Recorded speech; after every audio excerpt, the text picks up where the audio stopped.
Sunshine.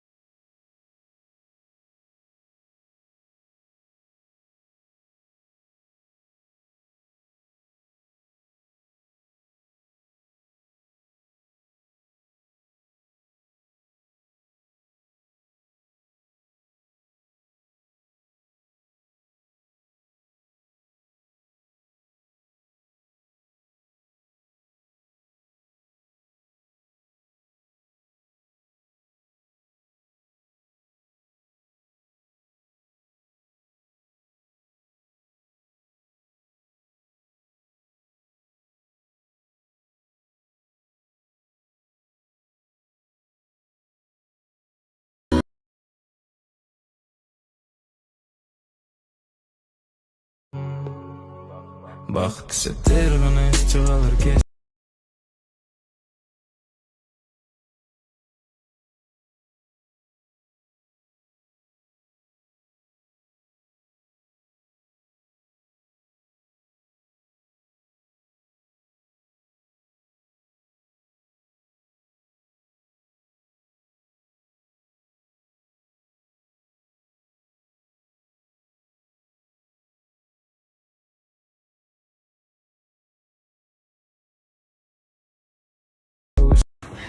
Кеш жарық достар, қалдарыңыз қалай?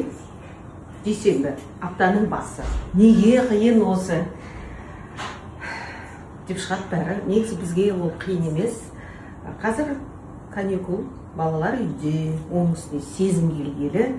Біздің қазан всегда қайнап тұрады. Осындай бардақ постоянно болады. Неге десеңіз, ол Англияда қазақша кухняны қатты сағым келді. Ол жақта енді білесіздер, ет қымбат. Жалпы өмір сүру ол жақта қымбат, арзан емес. Ойбай, Рабиюшка, кім? Хан, Рабиюшаға бар. Сондықтан анашым самса етпен, самса сырмен, палау, манты, қуырдақ бәрін пісіріп қойыңыз деп тапсырыс берген екен. Біз күнде енді осы ас бөлмедеміз. Менің тұрақты оқырмандарымның табағымды таныдыңыздар ма? Стажы менде ғой бұл. Мен келіндік стажда қаншамын, сонша бұл табақ. Негізі жалпы үйде тамақ пісіресің ғой, бірақ балалар неге екені белгісіз. Енді сіздерде де бар шығар. Міндетті түрде дүкеннен чипсы алады, кирешки алады, енді сухомятка, кола-мола деген сияқты. Кейде рамен да алып ішіп жатады. Хотя үйде осындай неше түрлі тағам пісіресің.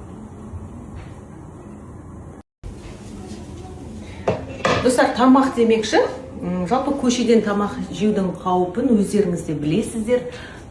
Асқазанның шек жолдарын құртады біріншіден, одан кейін иммунитетті түсіреді, тағысын тағы неше түрлі ауруларға, проблемаларға әкеп соғуы мүмкін. Енді ауа райы да оның үстіне қазіргі өте жылы болып тұр.